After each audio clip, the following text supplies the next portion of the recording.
All right, so for my sensor project, I created a light sensor that has a buzzer that goes off and increases in frequency, and it also decreases in beep duration as the light intensity increases.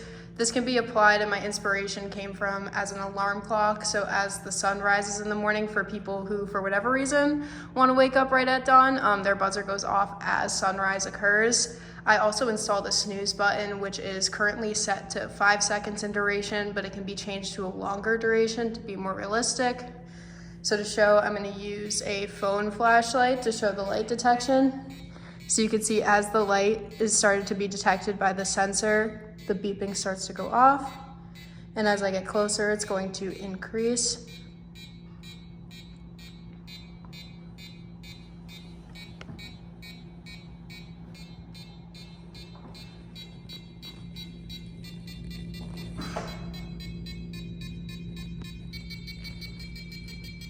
Then as I press the snooze button, it's going to stop for approximately 5 seconds and starts going off again once it's done.